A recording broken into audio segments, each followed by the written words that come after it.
we have the old school.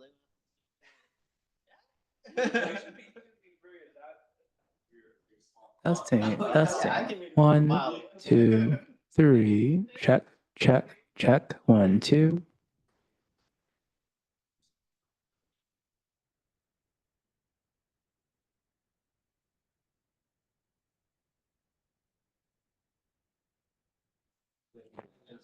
hello, hello. It's crazy. Yeah, it's happened with a lapel mic.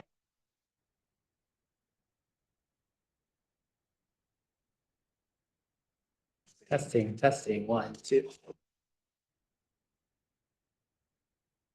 Test. 1, 2. 1, 2. 1, 2. Check, check. Security risk. What? Huh?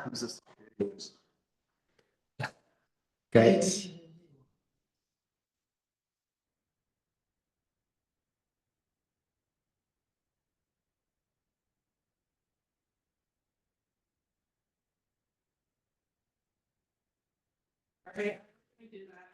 Hello, hello. Test. 1, 2. Why was it feedback?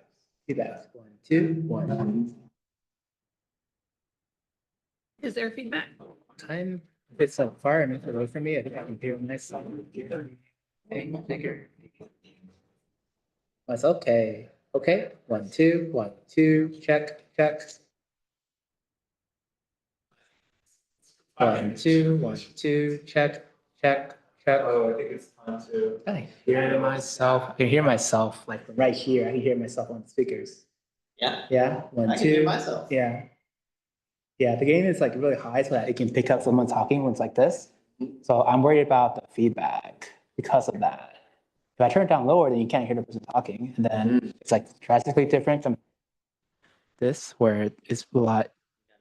You got to be close. Yeah. I could probably turn this one up higher, but if I turn this up higher, then this one will pick up too much. It'll be feedback. I can't adjust them individually for some reason. Yeah. It's bad design in general.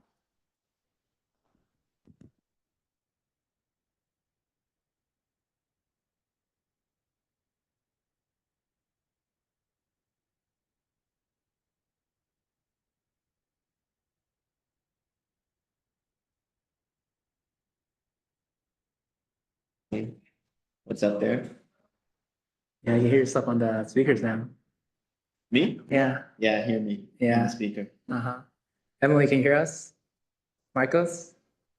Emily? Guess not. That's Scott. Hmm?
Check 1, 2. Test. 1, 2. Test.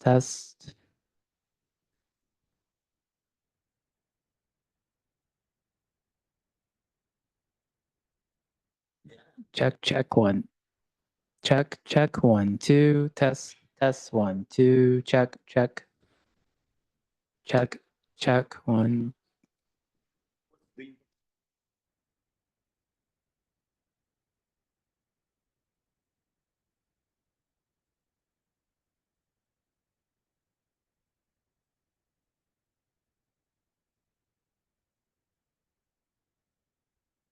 stay home. So which one is better?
This is half, so you can kind of hear me talking right now. Right. But what you probably like clip it up here and you talk this way.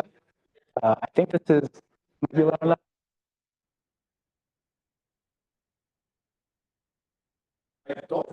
I mean, we can hear you, but not the. Oh, We can hear the sound, but still.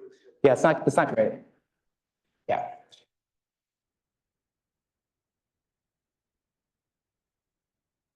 Like, it has to be close to your mouth. I'll turn it up.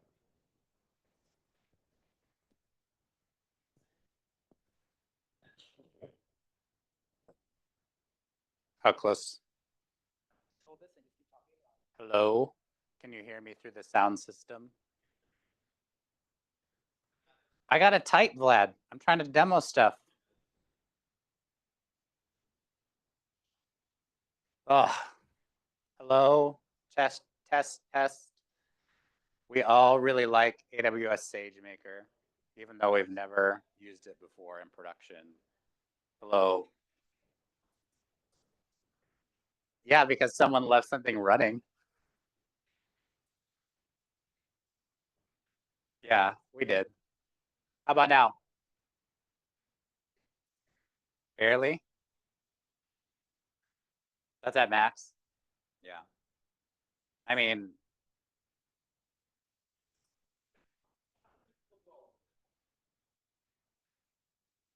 we don't have a mic stand, do we?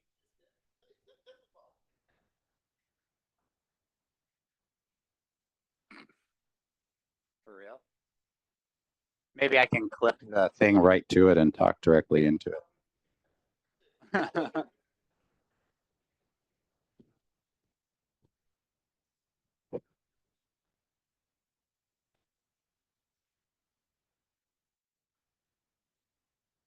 Hello, hello, hello, hello. I mean, that's pretty. To be or not to be. It's working. Okay. But then I have to hold it. Yeah. I can't. I have typing to do. Oh, he's got to type. He's got to type. He needs his hands. Edwin, can we duct tape a mic to the mic stand?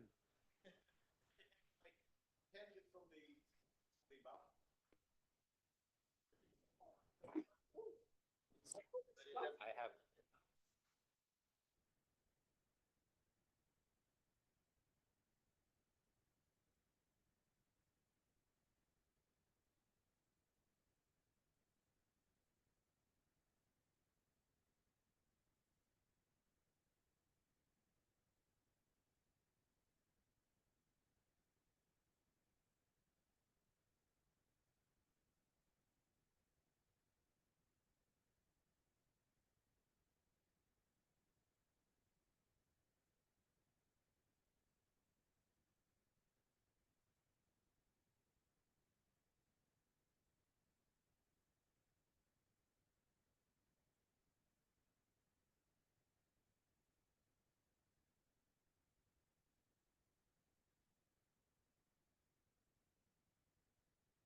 How about now? It's like the weirdest possible mic. Yeah. Yeah. Yeah, I mean, I think like this is fine. Probably. It looks ridiculous, but that's fine. Yeah. And I just joined a Zoom call, right, to get my screen on there. Okay. Is that on the invite?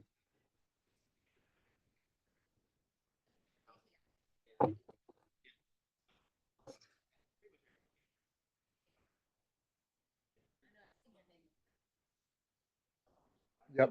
Okay.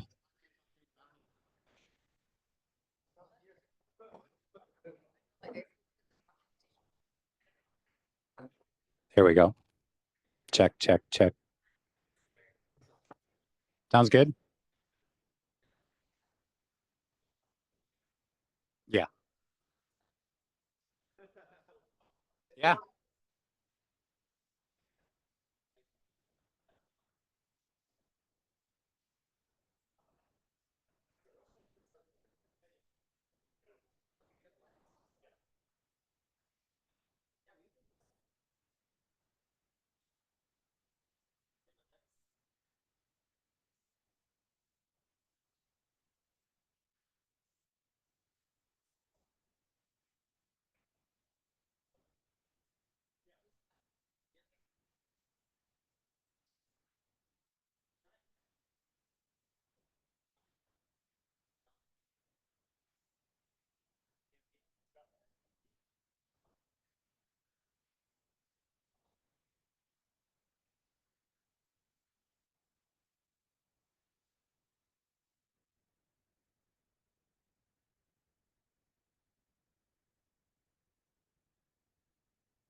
PMG.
Hello, hello.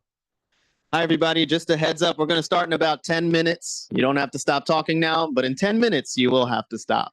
10-minute warning. Heads up, everybody. We'll start here shortly.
All right. Hello, hello, hello. All right. Thanks, everybody. I know I said 10 minutes a minute ago, but I lied. Sorry. We're going to start here in about 1 minute. So if everybody could just wrap up conversations they're having, finish up with their drinks, get a new drink maybe if you need one. There's beer and wine and non-alcoholic beverages as well. Grab that and head to your seat, and we'll be starting here in like 1 minute, very shortly.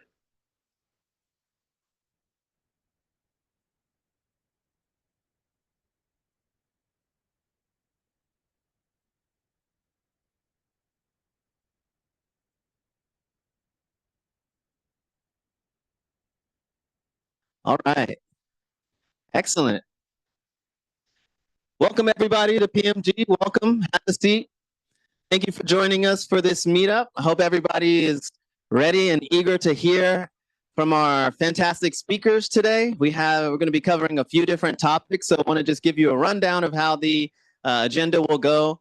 We'll have a short message from some folks from PMG to start off. Then we'll have our first speaker who will speak. And then we'll take a little break and we'll do an extended amount of networking before we have our second speaker join and talk with us as well.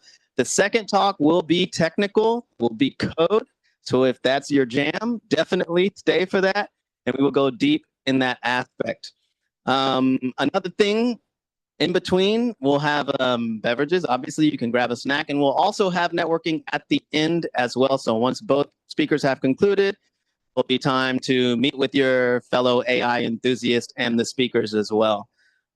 Before we start, I know there's been some requests to get to know some of the people in the room and the people who come to this office every day or at least 3 times out of 5 times a week. So if anybody who works at PMG could just put their hands up real quick and maybe move them around a bit. Oh yeah, give them a round of applause. Thank you. Yeah, shout out to us.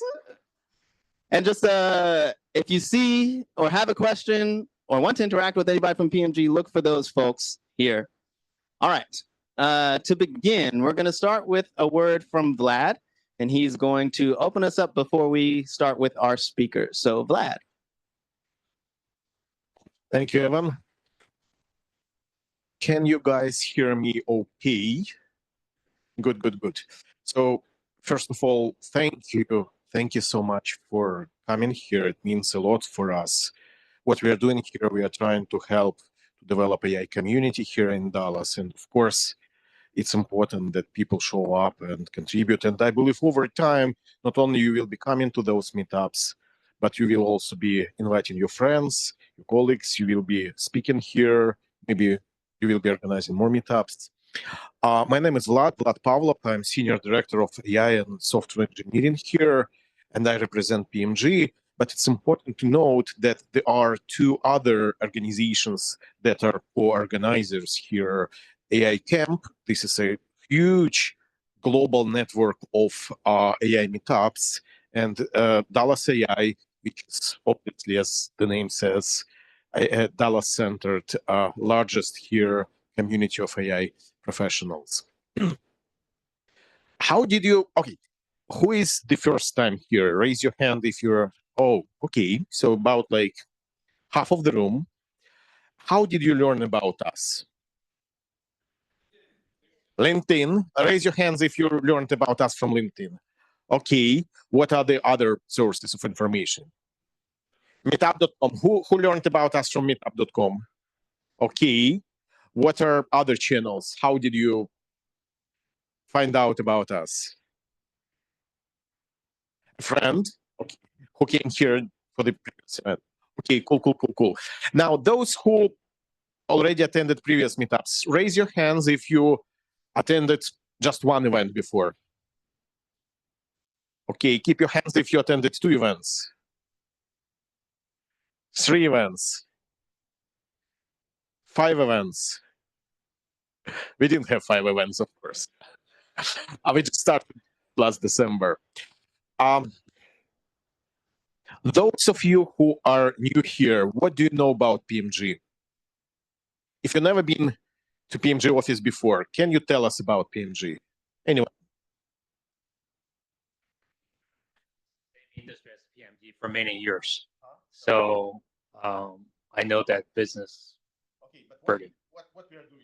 Oh, you know, PMG is an ad and advertising company and do a lot of creative designs and for the customers and for packaging CPGs, and that's what I. So PMG is an advertising company. Do you agree with that?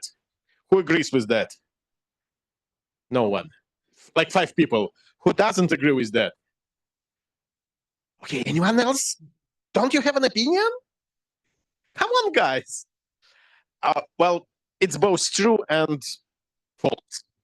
When I explain to people what PMG does, I typically say that we are a fake marketing agency. And don't tell George. So we are a marketing agency because we have customers like Apple, Nike, McDonald's, many other well-known brands. And for them, we help to run their marketing campaigns. For some of them, we do just small part of marketing, maybe search engine optimization. For some others, we do full-scale entire marketing for them. And when they reach out to us, obviously they're looking for help with marketing, so we have to position ourselves as the marketing agency. Reality is we are not.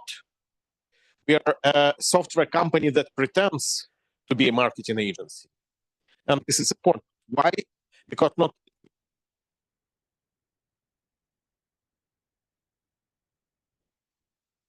One,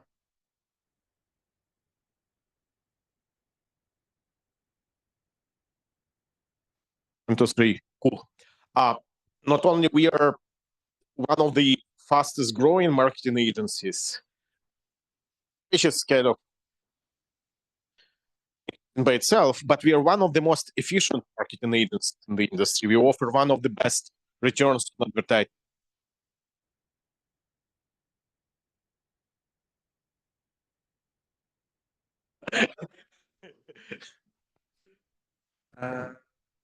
One, two, three, one, two. We can do that. I don't know what happened. We can do that because, as I said, reality, we're a tech company. We have over 100 engineers working at PMG. We keep growing very, very fast. The entire company keeps growing very, very fast. The company was started in 2010. We never attracted any outside investment. We keep growing with the speed of the Moore's law. Just my example, I joined the company back in September 2022, practically 1 year back. We were 450 people at that point of time. Now we are over 900 people. Exactly Moore's law. We are doubling our size every 1 or 2 years. And with the same speed, we are growing the engineering team. And of course, this year and last year, when AI basically started transforming not only individual industries, but basically the entire planet, the importance of AI for our industry became super, super significant. So we are investing heavily into adding new AI-powered functionality to our products. And it means that we are hiring very, very fast. And basically, this is the main reason why we are doing these events, because we want to become more visible in the engineering ecosystem so that engineers know about us, not only about us as a marketing agency, but also about us as a technological leader. And in terms of technology, what we are doing is really, really cutting edge. Just to give you an example, last year, our tools, we call them Ali. It's a suite of tools that automate workflows for marketing people. Our tools powered ad delivery to over 1 billion people worldwide. If you think about the scale, it's 20% of the adult population worldwide. It's huge scale. There are only several dozens or maybe several hundreds companies in the world who can say that they have technology that makes this size of an impact, who have such a scalable technology. We are one of those companies. So we want to become more visible on the tech industry, in the tech industry, in the tech ecosystem. We want engineers to come to us, join us, work with us. And there are so many different reasons to work with us. Last year, we won over 50, I believe, different best company to work for awards. And you know, there are so many different ratings like this. And there is a reason why we keep winning all those awards, because we do care about our people. We do invest in our people. Many companies say people first is their value. We mean it. We just not say that we are people first company. We mean it. So please come join us. Or maybe you have a friend who's looking for a job, or a colleague who is thinking about changing place. Please let them know that we are hiring. You can go to pmg.com and find all those open positions. Please let the world know about what we are doing. With that in mind, thank you again for coming. There will be a lot of opportunities to network, to chat, to learn more about our organization. But without further ado, let's switch to our official program. Evan, back to you. All right. Thank you, Vlad. Excellent. Yes, please. Vlad Pavlov, everybody. Vlad Pavlov. All right. I'm going to introduce our first speaker. His name is Protik. He's from Protecto, and he's going to talk to us about how to productionalize AI in industries like healthcare and finance, where it's very difficult to do. Thank you.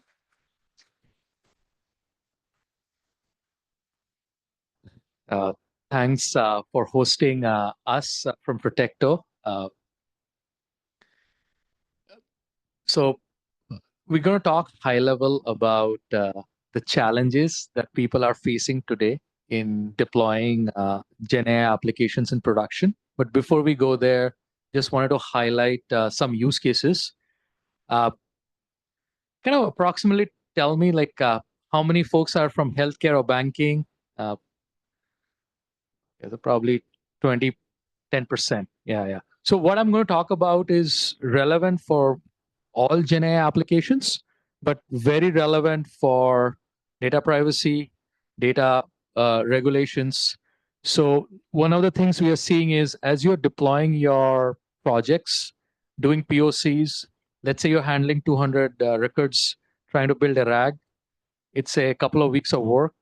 But moment you want to go to production, especially in banking and healthcare, you have to think about HIPAA compliance. You have to think about CCPA. So a lot of the things are now getting blocked by CISOs, risk and compliance officers. So we're going to talk about how there's a potential solution to solve that. But here are some of the use cases that some of our prospects and clients are working on. Content creation, obviously, is the biggest one. All of us who use ChatGPT have seen that. You have customer support. I think customer support is the most deployed GenAI application, probably the biggest success for RAG. We're also seeing product recommendations. Probably that's old school ML with some content creation. We have marketing analytics, email automation. But moment you get into privacy, you also need to think about legislation, the EU Act, the elements that came with the NIST Act, and that is where a product like Protecto solves it, right? So we have figured out a way where you can identify sensitive data in a unstructured format. You can mask it and not use the utility. So the biggest challenge with masking is if you go with a traditional masking technology, even the LLM that is going to be reading that will get confused, right? So that's kind of one of the interesting things. And the other interesting thing is this can be used throughout your life cycle, right? So if you're training the model, our biggest use case I've seen is during RAG. And obviously, as you're doing prompts, if the prompts have any PII or any sensitive data, how do you detect it, right? So throughout the life cycle, essentially, you need to be aware of data protection. And data protection essentially allows you to leverage generative AI in production. That's kind of what we are seeing. I'll give you a quick example. This is a very intuitive example. So we have this sort of think about a prompt, right? Somebody's typing this prompt in ChatGPT, probably using OpenAI. And there is some relationship in this structured data. And if you use a traditional masking technology that was available for structured data, where you have column names, what happens is every time a named entity is recognized, it is going to replace it with a unique token. The challenge with that is you lose the relationship. So for example, Sophia Smith, Sophia, again, Sophia, and the email, they all tie up to the same name entity. If you use a regular masking, you're going to create A1, A2, A3, A4, and this will create a lot of confusion because the LLM cannot understand this.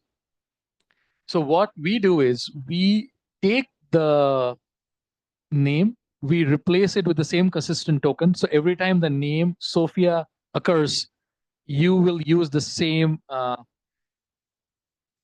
token. The reason you have to tokenize it, because there are a lot of data residency rules. So for example, you can use Azure instance in Europe. And I think we saw this issue in a bank in India also. But the OpenAI, they cannot claim that the data will reside within a certain geolocation. So if I have to use OpenAI, let's say I'm processing customer data in a bank and I'm trying to send a prompt to OpenAI, you cannot guarantee that the data that OpenAI is getting is stored in servers that are geolocated in the country, right? So these are some of the legislation that were created way before generative AI. But now with GenAI, essentially the only way to go through that is to use masking, which is, yes, I'm not going to be able to use OpenAI if I send it like this. But if I am able to send a consistent token, I can use that. And if I use masking, then the whole purpose of using something like an LLM is defeated because the relationship is lost, right? This is a fairly straightforward problem for structured data, but imagine this problem for unstructured, where instead of this text, we're talking about 10,000 pages of a PDF, and there are maybe 100 references of this name, Sophia, and you are using LLM to process a claim, you're using LLM to create some sort of a prompt. And if you have not thought through of masking it correctly using consistent tokens, you will have a lot of challenges in essentially utility. So that's kind of the problem that people are now facing in GenAI.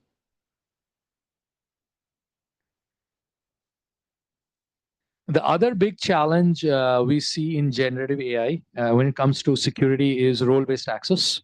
This is a different problem. The most common architecture, very similar to our web architecture, where we had a model view controller. The standard architecture in developing GenAI is retrieval augmented generation, where you take a lot of text, put it in a vector database, you use that context. It's cheaper than sending the entire context to an LLM. And also, you have the ability to control the elements of that. But the moment you put these in a vector database, because you are putting the embeddings, you lose the role-based access, right? So if you have granular projects, right, and let's say you have 3 different projects, and you want to give access to Jane to only one of them, sorry, yeah. The challenge is you'll end up creating collections. You will end up creating a lot of challenges in data movement. So role-based access in a RAG with embeddings and creating that is another challenge, because the way it has to work is when I'm creating a prompt, Jane should be able to access this US projects, but she should not access the EU and the India projects, right? It's fairly easy to do this in a Okta or Active Directory kind of a structure, but the moment you do it in a vector database and create the embeddings, you have to attach metadata tags. You have to do a lot of essentially data engineering to get this right? So that's the other thing people overlook. There is a very popular company that is doing both RAG and enterprise search. It's called Glean. It took them 6 months to implement role-based access at one of the companies. So the moment you get into some of these nuances, where you're not putting simply a knowledge base, but sensitive data, confidential data, where you need to have different level of access based on different hierarchy, but also ensure that they're in the vectored embeddings, you'll end up having these problems. So we as a company are not the only company that does that. AWS Comprehend does some of the elements that I discussed. We also have Microsoft Presidio that has an open source solution. But the way we are different is we have elements of identity management masking, but we also provide fine-tuning instructions so that when we are doing a masking, the model is able to recognize that it's a person, and then it can essentially not use the utility of that solution.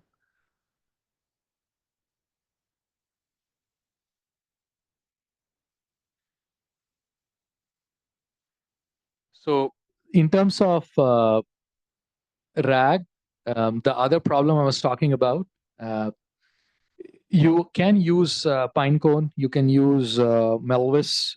As I said, you can use collections to implement role-based access. The other way is we have built an agent on top of a database called Protect Single Store,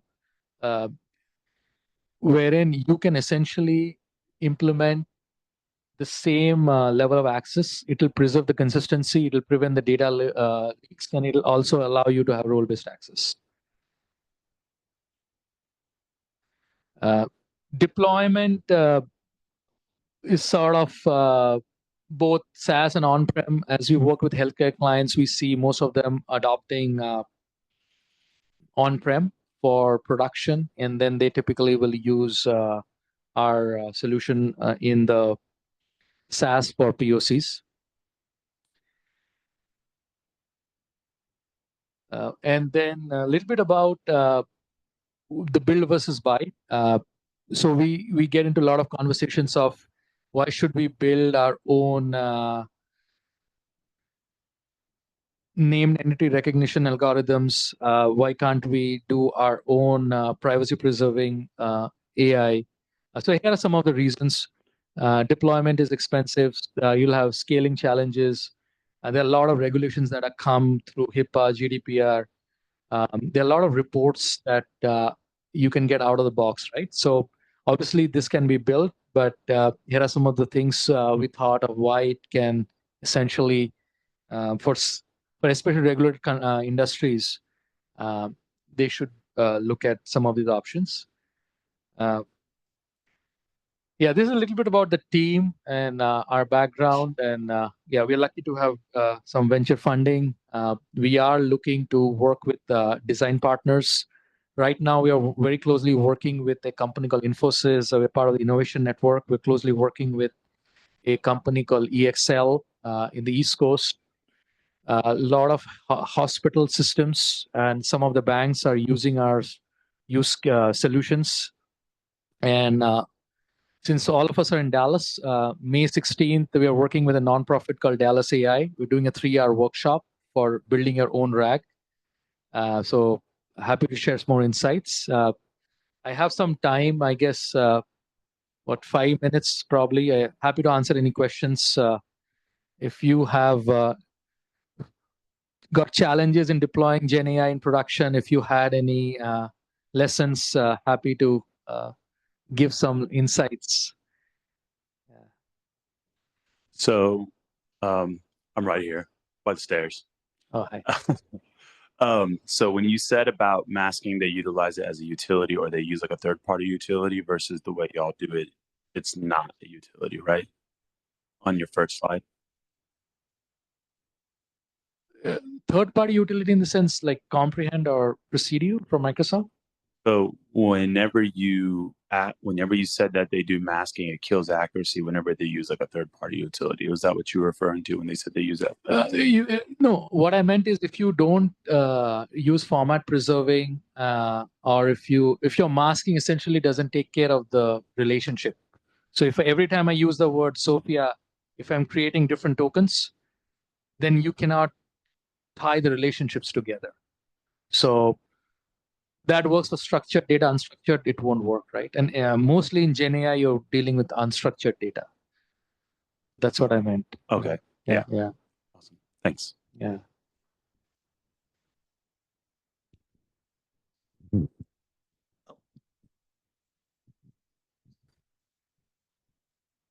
You referenced the example at the beginning, which you had essentially a person's name and then obviously the contact information. Right. When you go into perhaps a new industry or a new customer who basically has a broader set of values they're looking to mask, do you have to go through a process to create new token representations that are associated with that sort of structural representation? Yeah. So what happens is what is PII is well defined, right? Name, email, address. So we have by default 20 entities, but a name is a name. I don't have to train on every name in the world. So if you say, hey, for me, name is sensitive, we can tokenize it. But for example, you're working with a financial services that gives vehicle loans. So for them, VIN ID is also, a loan ID is sensitive. So for that, we need to train our model. So we get some default name entities, and then we can add on top of it. Yeah.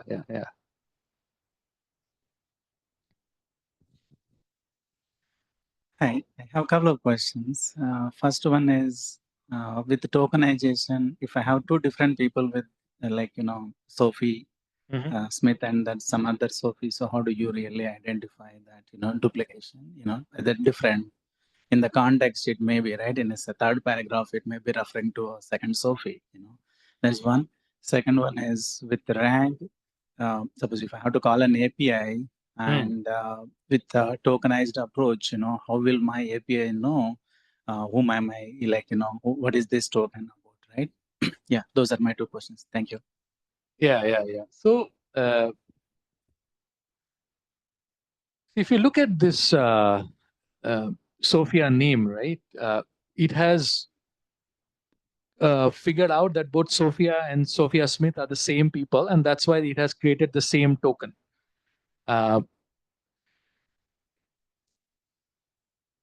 Typically, what we have done is we have benchmarked our. So there are three parts to it, right? One is how accurate are you in detecting a name? So we have benchmarked our solution against two other products called AWS Comprehend and Microsoft Presidio. So our accuracy is higher, but it's not 100%. So the key thing is you just have to use a SaaS solution and test it in a test environment before you go to production. So that is one. The second thing is what we do is we create a name value pair behind the scenes, store it in a vault. That's why I mentioned that for banks and healthcare companies, people prefer a on-prem deployment because the name value pair of matching this person with that text is sensitive. That is stored in a database, and that obviously is like a key. And if you get access to that, you do that. So we behind the scenes, what we do is we create a name value pair. We call it a vault, and that vault essentially stores the relationship between the tokenized version and the actual version, and that ideally is deployed in your VPC behind your firewall, so you sort of have full control of your destiny. Yeah.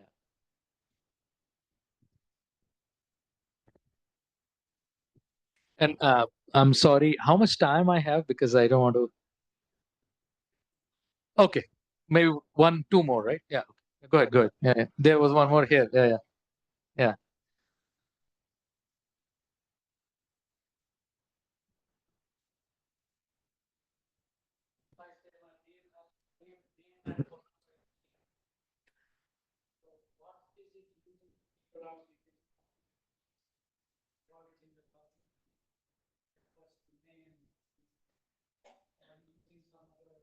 No, we are using our own machine learning models. So what we do is we identify what is PII, then we mask it. But when you mask it, we preserve the format.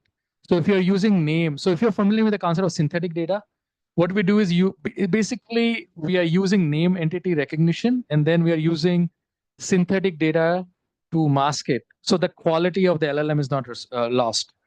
So once I have defined what is PII for me, then I'm going to identify that through my own machine learning algorithms. And then I preserve the format. So that way the LLM, if it's expecting a name, it should not get a random alphanumeric number, right? So we preserve the format and then we keep it consistent. So every time the same name appears, you use the same tokens. And then you essentially preserve the utility because masking is not the goal, right? The goal is to make sure the response is correct. Yeah. But we are using our own machine learning algorithm to create the name entity search. Yeah. Last question, and then I think I'm going to. Yeah.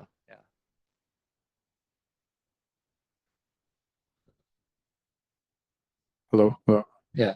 I have a question about the tokenization, especially. So let's say I am using Protecto, going through tokenizing while I'm fine tuning a model. I would assume those tokens are what's stored in the vector. Right. So let's say in the future I decide to change a provider for this.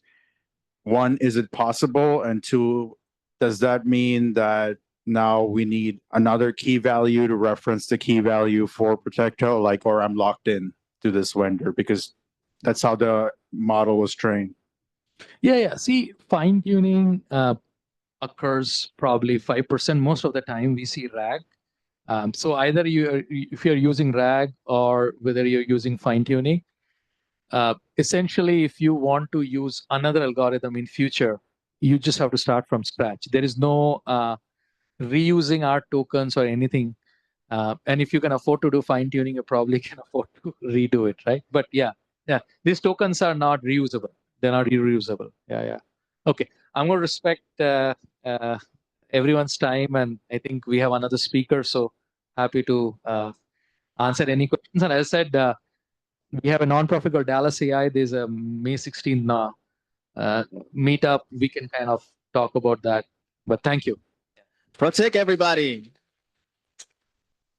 Thank you very much. Appreciate it.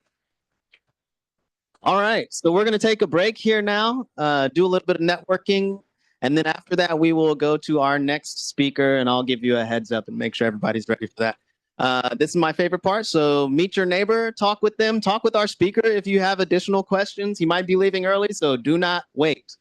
And maybe talk to our next speaker too, see what he's talking about. Why not? Who knows? All right, we'll see you in a minute. Thank you.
Does it work?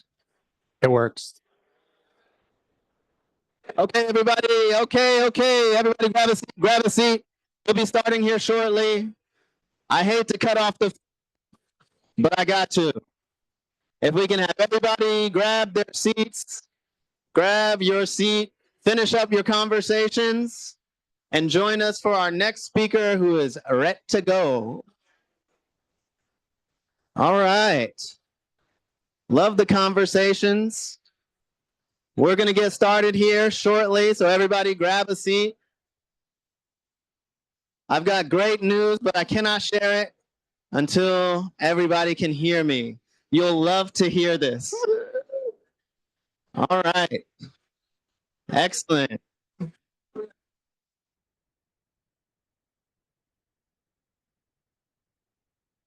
Oh, hello. Grab a seat, everybody. Grab a seat. All right, I'm gonna do this. Here we go. If you can hear me, clap once. If you can hear me, clap once. If you can hear me, clap twice. Yeah, the twice is hard. Twice is hard. All right, thank you, everybody. Grab a seat. Grab a seat. We're starting here shortly. All right, excellent. Just a quick note. I know we're running low on food, but we have pizza coming. Everybody. Rest assured, pizza will be here shortly. Yes, clap it up for pizza. Clap it up for pizza. All right, we're gonna start here. Before we get started, want to make sure we've got everybody's attention. All right. Yeah, there it is. Ooh, love it. All right. Thank you, everybody. If you missed the message a second ago, we have pizza on the way. So if you're hungry, just wait a bit. And before we start our next networking session, we'll have some refreshments more for you. All right. I'm going to welcome our second speaker here. This is Chris. He works with us here at PMG, one of the smartest guys I know. And he's going to talk to us today about self-hosting large language models. Everybody, welcome Chris Davis. Hey, y'all. I'm going to attempt to talk directly into this thing so y'all can hear me. Yeah, a little bit about me. I'm a principal software engineer here at PMG. I do mostly platform engineering now, but before that I worked on product engineering. And before that I was a classically trained guitarist, which is why you can find me as @ChrisGuitarGuy on various socials. So just a quick note before we get going. Not entirely true. I don't do ML ops or LLM ops as my day job. My day job is a platform engineer. And what that means at PMG is that I'm not trying to build an internal Heroku for us to use, which like git push, poly platform and deploy stuff. Instead, our platform tends to be closer to like tooling and using AWS managed services and other things like that. So we can have some consistency and standardization across all of our apps. And so folks don't come to me to ask, can I do this thing? The answer is almost always yes, we can do the thing if it makes sense for the business and we're willing to throw money at it and time at it. And most of the time people come to me to ask questions like, hey, I want to self-host a model because they want to know, can we standardize it? Can we have a best practice? Can we do it one way and gain leverage that way? So that's the perspective that I'm coming at this from. And with that in mind, I kind of have these three big goals for deploying your own models, whether it's generative AI, large language models, image models, or just plain old traditional ML. So first, I want to not dynamically download models at runtime. If you're familiar with Hugging Face and you just use transformers and you just give it a model name, the first time you do that model, it's going to download it to your local machine from Hugging Face, cache it, and then use it from there subsequently. However, that first step is not great. And it's not great for a few reasons. But first and foremost, the thing that comes to mind for me is security. There's a fair amount of models out there that are just, the parameters of them are pickled, Python pickle files. When you download and run those, you're executing remote code, which is not great. And then the other thing is those files can change underneath you, right? And so we have formats like safe tensors and Onyx now that mitigate that sort of thing. So those are just serialization formats. And so there's some opportunity there for like denial of service for like a really big file, similar to like a zip bomb from back in the day. But still, we don't really want things to change underneath of us, right? Hugging Face, for example, is get LFS, large file storage. anyone can upload a new model to there, and you could happen to download it after that, and you'll get a different version, which is not great. This post right here, and I'll make these slides available after the fact along with all the code and stuff for this. But this link right here is a really good kind of history of file formats and models and things like that. So second goal, I don't want to embed models directly into my containers, because if you've downloaded, like the Llama 3 came out, you happen to download Llama 3, quite large. Models tend to be quite large. And we're going to use GPT-2 for my examples here because it's small enough to not make you guys wait while I try to demo stuff. But models are big. And if you embed them in a container, your container is going to be really big. It's going to take a long time to download. You're going to have a long cold start time, and it's generally not great. And these two things to me are kind of a mix of like a dependency management problem. So software bill of materials, like a package.json, package.lock to know what's in your thing. So what models you're using, as well as the problem of like attached resources. Just like you would attach a database to an app, you can attach a model to an app. And then finally, my last goal is just hosted in my infra provider of choice, which at PMG is AWS. So I'm going to give you examples with SageMaker and Elastic Container Service today. All right. For this, I think there's two use cases that we're going to cover today. But in general, the idea is we could embed a model within an application. So we're going to do a little Python example for this, or we could just host an inference endpoint. So inference endpoint just means that the model itself is going to be there. It's not going to make any judgments about prompts or anything. It's just there. Submit the prompt to it. That's it.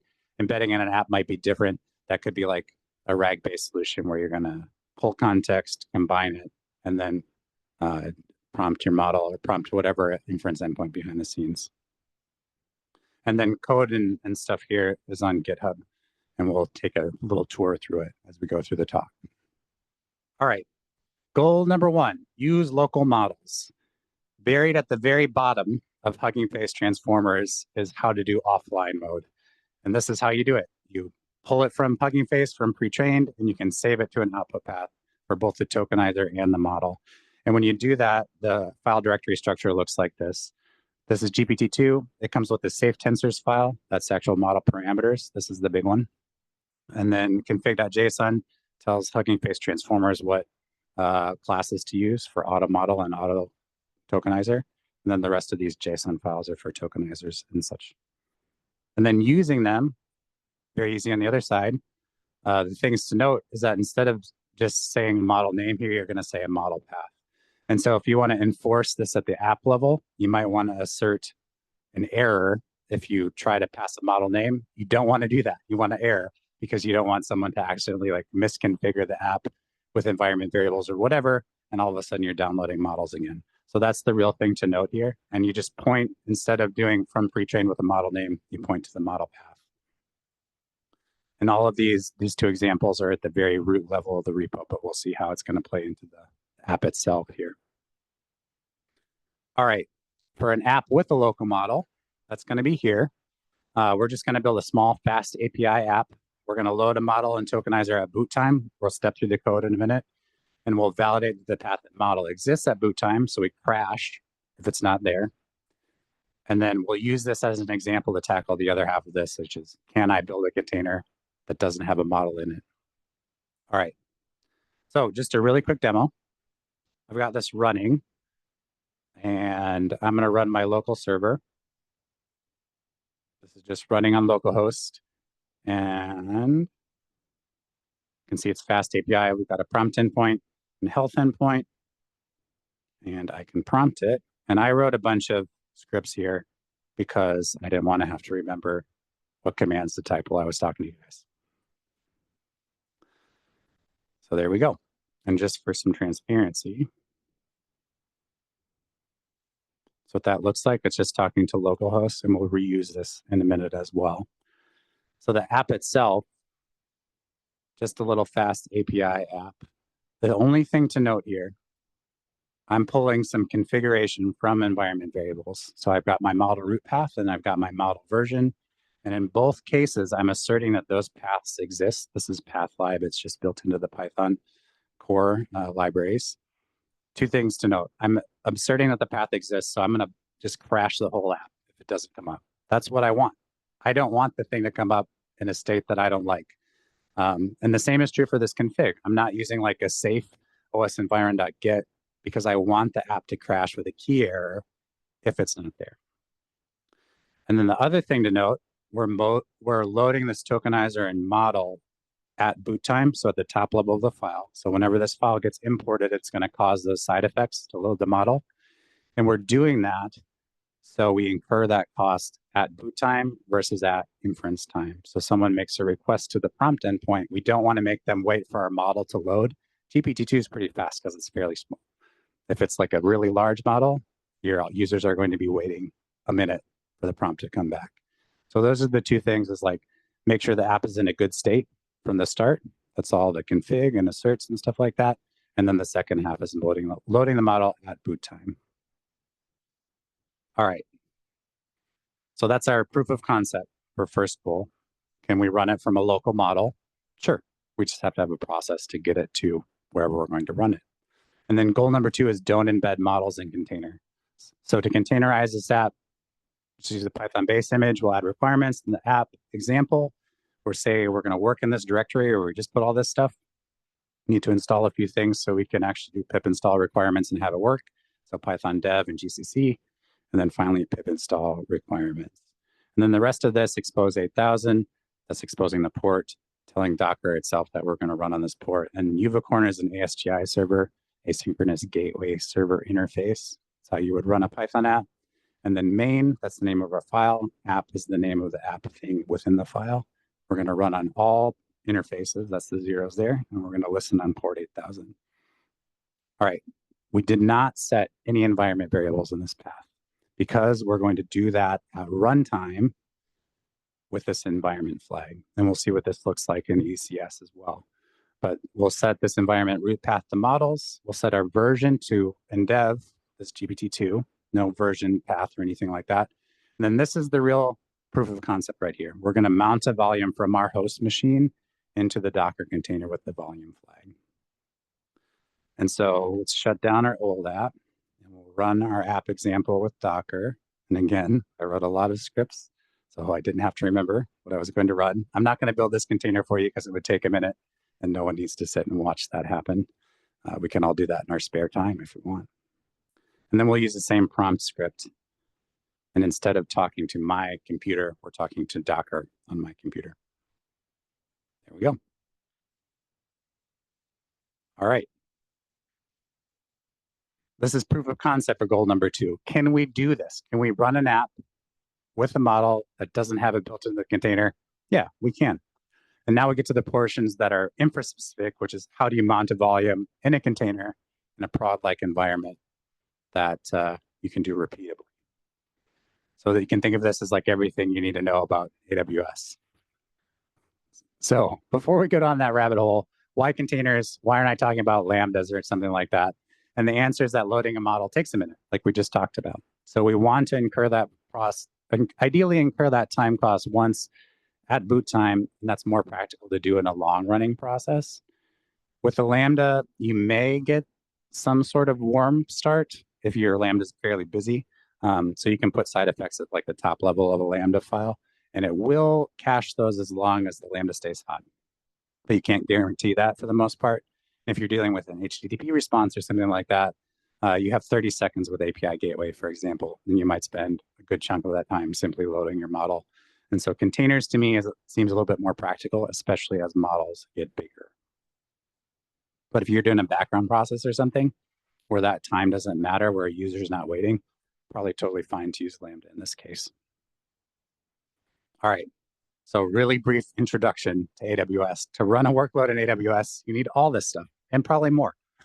VPC, virtual private cloud, that's kind of your network topography. You probably need at least one IAM role. You probably need some security groups, somewhere to run your containers, ECS, EKS. We'll use ECS for this, some load balancer, HTTPS certificates. The list goes on. Oops. We're going to kind of ignore all that and cheat a little bit because I've got infrastructure spun up for PMGs like AI Labs area. And if you look at the infrastructure, you'll see a bunch of hard-coded like VPC IDs and subnets and things like that. Don't do that in real life. That's just for this. Build your own VPCs for your apps and stuff like that. but you will see stuff like security groups and IAM roles in that infra as code. So we'll take a look at some of that, but kind of just gloss over a lot of it in favor of focusing on the parts that are relevant for this. All right, remember this was the interesting bit, the volume bit, right? How do we do that in a prod like environment? And the answer is some sort of distributed file system that we can put a model on once and reuse. So AWS has a few options for this. EFS, which is basically network attached storage, and then more high performance options like FFX for Lustre, for example. The thing about EFS is it has very variable performance. And so you might have times where EFS is slow. That's okay if you're just loading a model once at boot time. If you're running training or something where it's really high velocity and you're paying a lot of money for GPUs, you probably don't want those GPUs just waiting while you write a file. And so the performance cost of EFS, or like the variable performance of it, not ideal for that situation and where you might want to use a higher performance thing. But for us, EFS is fine for inference, where we're just going to incur that cost at boot time. So EFS concepts, file system, it's what it sounds like. Disk on your computer, disk in the cloud someplace. An access point, which is a combo of Unix-like permissions, so user groups, root directories, things like that. You can use access points to enforce file system policies as well. Here's a link to my own website, self-servingly. It talks about the difference between IAM permission versus service policies and stuff like that. You can use access points in service policies. And then a mount target, which is just an elastic network interface, a network card within your VPC in a subnet that something you can connect to. So we're going to mount an EFS file system into a container. ECS can do this, Amazon's container service. EKS, the Kubernetes service, and Amazon can do it as well. But let's take a look at the EFS configuration. I used a module for this. This Terraform AWS modules, really great set of community modules, would recommend. But you can see we're giving this a name. We're not encrypting. I don't have backups here. You probably want backups in prod. Just a thought.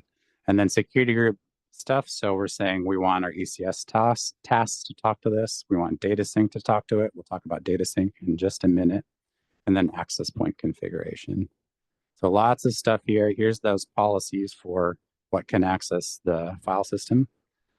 And this spins it all up. We have a mount target within our VPC as well. And then on the other side of it, for the container, the way that ECS works is that you have this thing called a task definition. And a task definition says, I want to run these containers. I want it with this much memory, this much CPU. I want to run it in this network mode.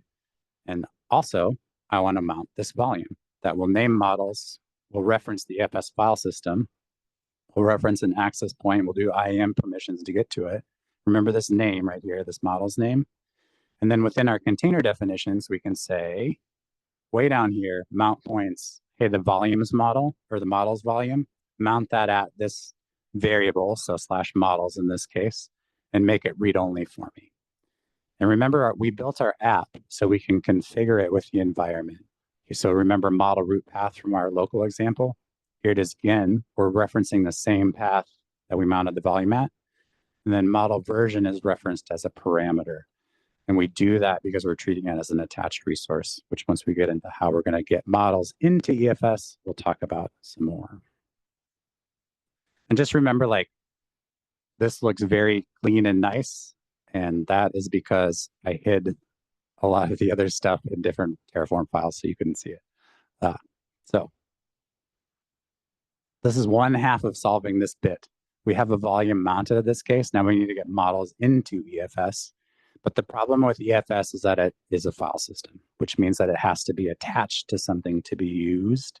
That's not very fun to automate if you're trying to do it from CI or something like that. And EFS in general tends to be really good at working with other AWS services, less good or more difficult to work with outside of those things. So instead, I think a better solution here is to have some sort of model repository and object storage, so S3 in this case. And then we'll use data sync to get our models from S3 into EFS.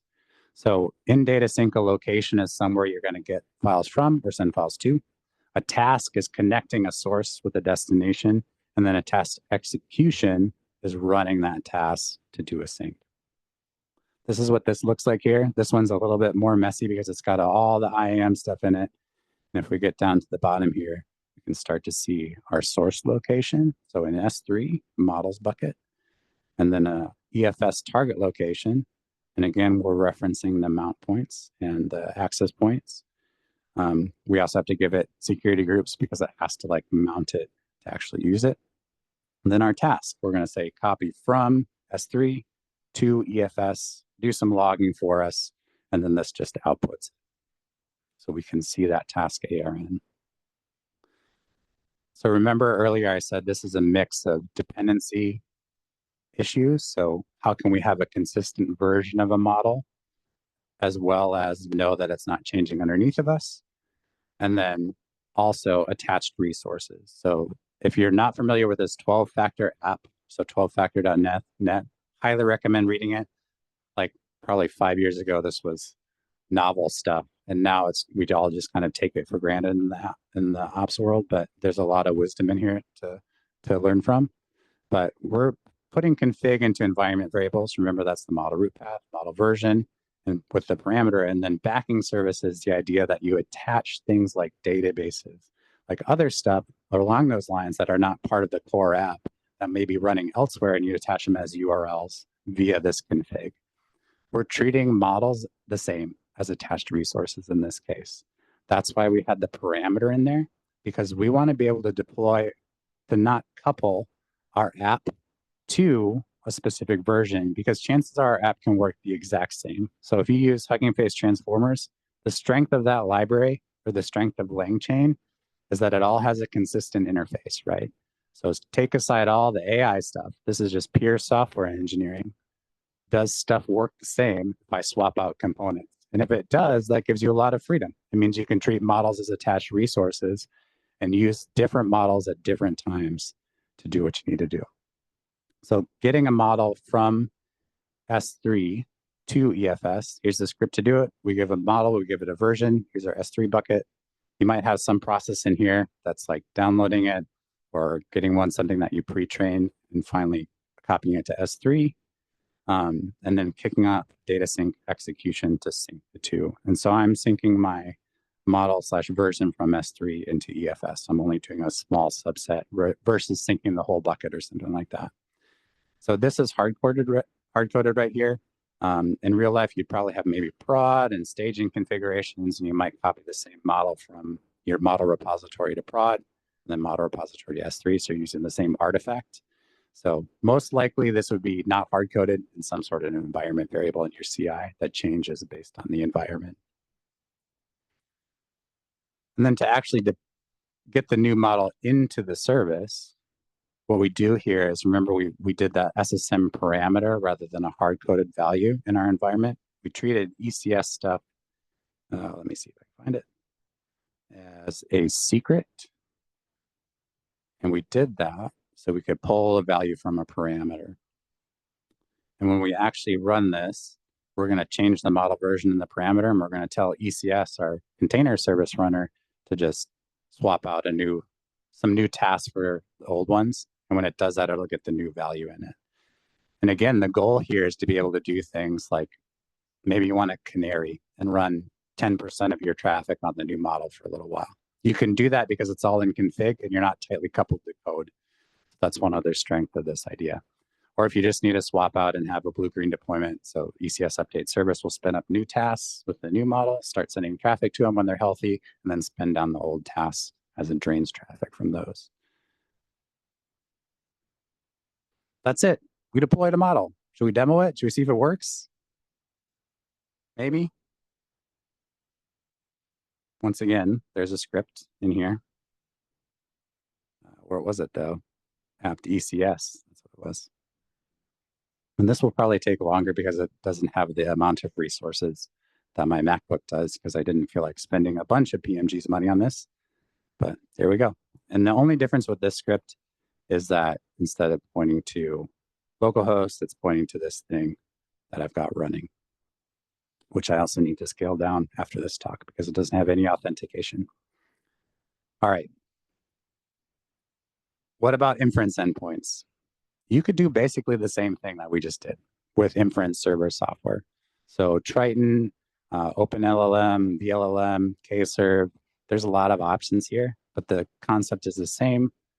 Mount model code via EFS or other distributed file system, run an ECS, EKS, whatever, hopefully eventually profit, maybe. I didn't want to talk to you guys about the same thing over and over again and just like you watch me configure Triton or something like that because there's docs for that. So let's do something a little bit different and let's run something on SageMaker. So AWS SageMaker is kind of their catch-all for every ML thing within AWS's SageMaker or something. But what we're going to focus on is that you can have a model registry or repository within SageMaker. You can have provisioned inference endpoints as well, or serverless inference endpoints. There's a whole bunch of other stuff, MLOps, pipelines, things like that. I'm not going to go into that. We're just going to focus on the inference endpoints, and particularly the serverless endpoints.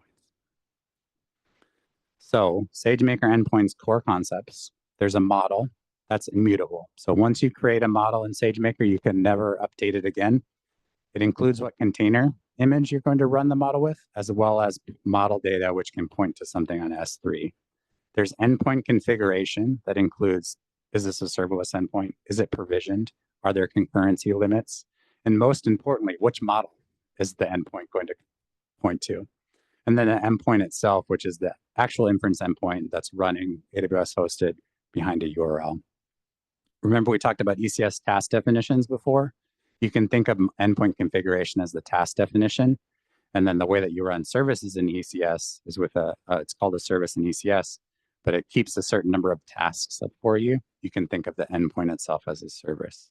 So this is what SageMaker looks like in infra as code. You can see lots of IAM stuff. Once again, there's always that fun bit. And then here's a model. So remember, these are immutable. And here's the endpoint configuration, same thing. We're going to use a pre-built Hugging Face CPU image. There's Hugging Face GPU images. There's Hugging Face AWS Inferentia images that are pre-built, or you can bring your own container as well. And then this bit of environment, HF task for text generation that gets passed to the pipeline.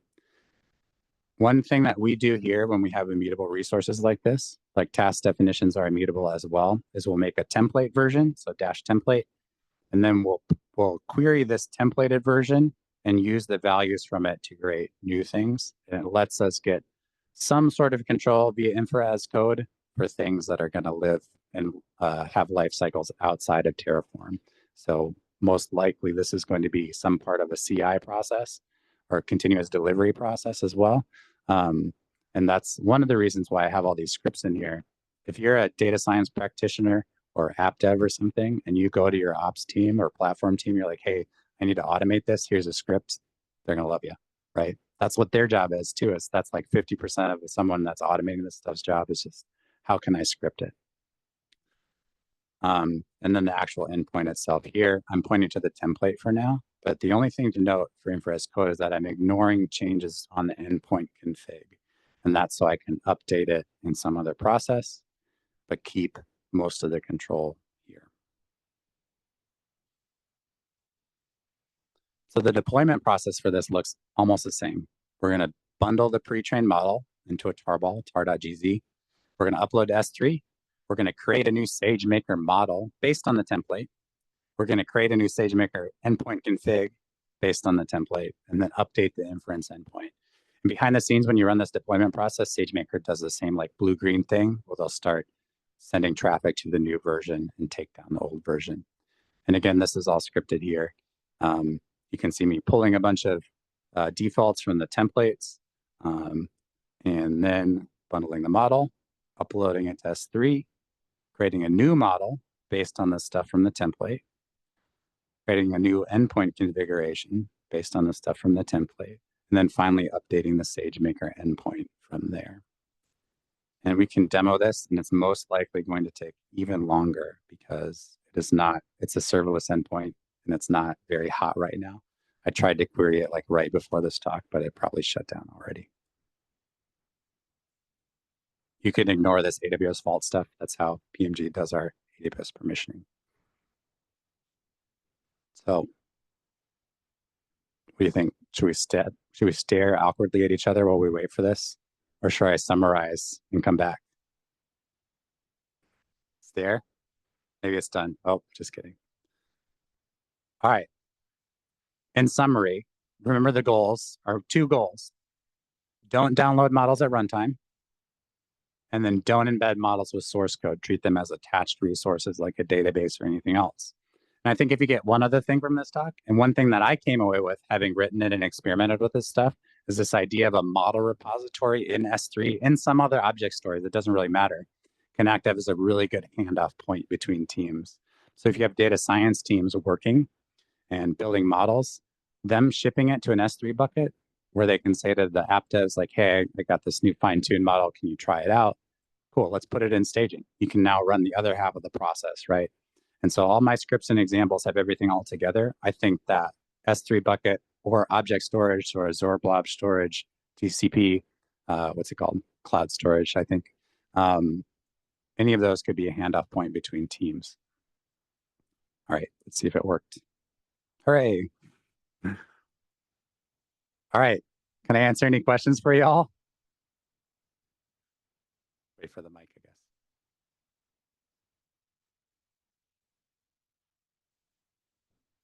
Yeah, thanks for the presentation. It was great. Can you explain, like, if I do this with Olama versus getting the model directly, what's the difference if I use it with Olama and get it from Hugging Face and run it with Olama? Like if you had your own model, basically, and you saved it, or? No, I think with Olama, right? So if I'm running Olama at my local machine and give it the Hugging Face URL, can download it to Olama and use the Olama APIs from my Python code to execute the questions against the model. Right. I mean, I'm not sure I quite understand because I'm not that familiar with the library side of it. Is the question like, why do I want to have it from a file versus from Hugging Face? Oh, Llama, I gotcha. If it's just on your local machine and just for that purpose, then it doesn't matter, right? And so if you're only interested in running like Llama locally, then I think do what you want to do, whatever is the easiest way. But productionizing the service or whatever, where something else is going to talk to it, that's where I get a little bit more worried about like remote code execution or models changing underneath people, especially if you have other things running against like an inference endpoint, where all of a sudden model drift becomes a big deal and like a version changing because the container went up and down could be a really impactful change for a high traffic service or something else like that. Does that make sense? Yeah. And I had one more question. So are you running this with a GPU in a CUDA environment? Or? That's a good question. So with ECS, I ran this in Fargate, which just means that I got a slice of compute and memory, and it's only CPU. If you wanted to run GPU stuff, like if you wanted to host your own infra server, I think the approach that I would take there is to run backing EC2 servers for your ECS clusters and run what's called daemon mode, where you run one service per server, and then probably host your inference endpoints that way. So you're taking advantage of the GPUs that are available on the server. But ECS itself, if you're just running Fargate, does not have that. With SageMaker, the serverless endpoints are CPU only right now, which is kind of a miss, in my opinion, for AWS. However, you can run provisioned endpoints where there is a server running. Serverless has the advantage of it's like you pay per time, basically. And so if you have a low traffic thing and you're not super concerned about latency, in most cases, serverless is probably the way to go to proof of concept. But once you start getting higher traffic, once you start needing a little bit higher performance, then you'd start looking into provision endpoints where you're paying per hour. And those have a whole suite of different instance types that you can back, including GPU. And then AWS has their own inferentia chip as well. and you can run those instances to back SageMaker stuff. And they have optimized container images for different libraries, TensorFlow. I think they have PyTorch and Hugging Face as well. Obviously, they have Hugging Face. We just use that. But those have optimized images for GPUs and for inferentia. I knew I was going to get that question. I was ready for it.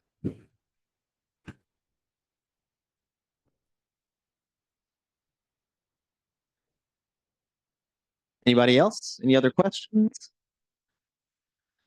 All right, everybody say thank. Oh, wait, we got one. I'm sorry. Hold on, wait, we got one. We got one right here. Jerry? First of all, thanks for the talk. It was great. I have a question around the cost. So you had SageMaker serverless instance, right? And then you ran all that stuff by yourself on AWS and ECS. Did you measure the cost? For ECS, it's per hour basically of CPU and compute time, or CPU and memory time basically. And memory is quite a bit cheaper than just CPU. And so how much it costs depends on how much CPU you give it. If you give it like 8 vCPUs or 32 vCPUs, it's going to cost a lot more. But it's just whatever you need for your app.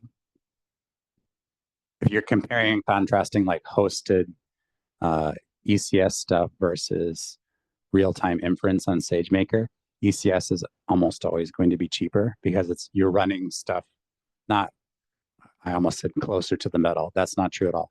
But you're running your own things and handling it yourself versus SageMaker. The strength there is that it's all managed for you, right? And so you get to think about it less. And so to me, that's a fair trade-off. At PMG, Terry works at PMG, he knows that.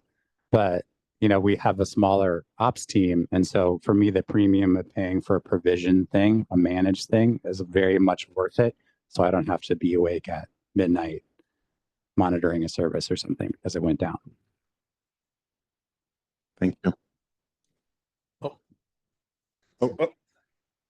This is more curiosity question. This is the ECS versus EKS thing. Is the ECS decision basically because you guys are a small ops team and that service is very well defined and supported pretty well with AWS? Yeah, pretty much that. EKS and Kubernetes in general tends to be less opinionated at the base of it, which means you get to do more work and make more decisions and do more monitoring and things like that. And I just don't have an interest in doing that. And I especially don't have an interest in upgrading cluster versions on a thing that's supposed to be managed already. And so we've generally just avoided it. And ECS is like the right level of complexity where we can do the stuff that we want to do with it, but not so complex that it takes up a lot of time.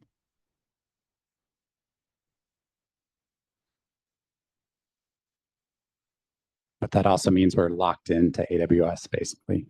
So I wanted a little bit of clarification. You said that when you had like a new version of a model that you would only test out like 10% of it within production. Mm-hmm. So before that, before you implemented this setup here, before that, if you wanted to test the new model, you would have to use it for all of production. You could maybe canary in the same way if you were bundling with a container or something like that. So let's say your model is just embedded in the container. You can still just bank a new version of your container in task definition and start to send traffic to it, basically. I think the strength of treating it as an attached resource is you don't have to rebuild. And so your app code might not have changed. You might know that the container works, your app works, and you're just kind of swapping out an underlying resource. It's kind of akin to like, you want to scale up your database. And so, or a Redis cluster would be a better example because maybe there's less important state there. And so you want to throw a huge Redis cluster at your app or something like that. You can just swap out the Redis URL in your config and environment, and now you're running on the new one, right? I think the same is true, or it's a equivalent on like a model where it's like, I don't need to rebuild my code and redeploy it. I just need to update a parameter and point to a new thing. And then when you go from, I guess, 10% to 90%, it's pretty smooth, I guess. Yeah, that depends on how you're deploying, but yeah. Okay. Yeah. I'll say that we don't do a lot of canarying. We just tend to do blue-green deployments, again, because the stuff that PMG runs tends to be higher scale on the data side and less on the traffic side. And so me sending 10% of requests to something might be like 1 or 2 requests because there's 1,000 users within PMG, but not that many outside of it. Okay. Yeah, I see what you're saying. Yeah. Awesome. Thanks. Uh-oh, Vlad's going to ask me a question. I'm scared, y'all. So am I correct in my understanding that one of the learnings from your exercise is we can't use serverless, neither Fargate nor Lambda for inference? Forget about the training, right? Just even for inference. And we need to go back to like traditional infrastructure management. Not necessarily.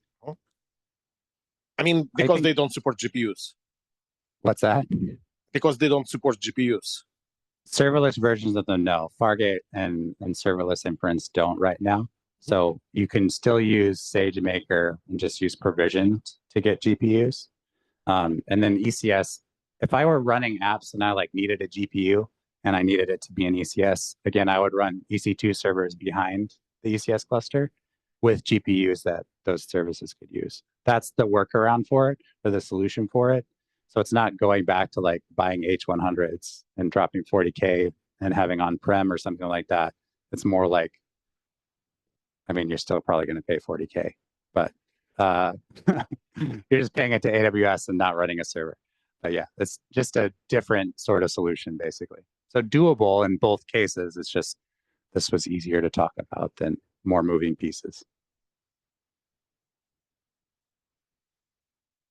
All right. Anybody else? Any last questions? It's a great opportunity. He doesn't even live here. I don't. I came from Minnesota. All right. Well, thank you, Chris. Everybody.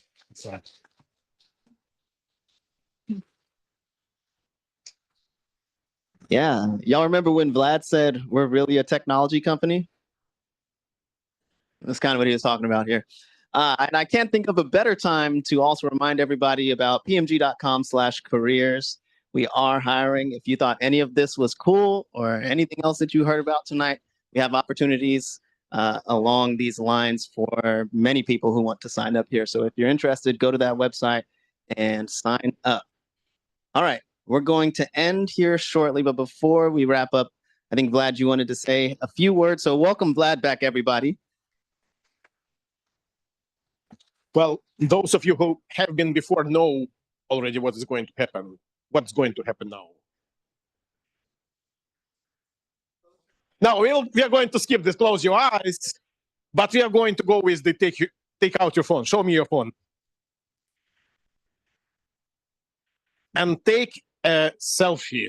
Take a really nice, cool-looking, wonderful selfie that you can post on social media so everyone is going to envy you. Like, hey, look how amazing this event is and how sad it should be for you guys that you didn't attend this event. Take a selfie.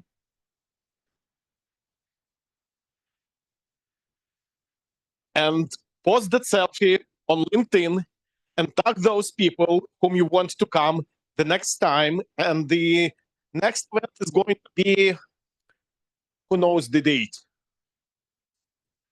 May 37? I heard 52? 25th, 25, right? Do we agree with that? Is it May 25th? So when is it? It's May 28th. So tag those people who we want to come to the next event. Post your picture, post your selfie. Mention that the next meetup is going to be here on May 28th. And of course, make sure that you come. Mark your calendar. Please do come. We welcome you. We want the community to grow. We realize that we can only be successful if the community is successful. So we want to grow together and we want to contribute to this growth of the community. With that, thank you so much for coming. We really, really appreciate it. It means a lot for us. And please, there is more food, I was told, right? You don't sound sure. We are going to find out. I hope there is food. There is definitely wine. And what is the most important, there are people here find new friends, make new friends, talk to everyone, talk to people from PMG, learn about our open positions, learn about our company, learn about our culture. Thank you again for coming, and have a wonderful, wonderful evening. Thank you.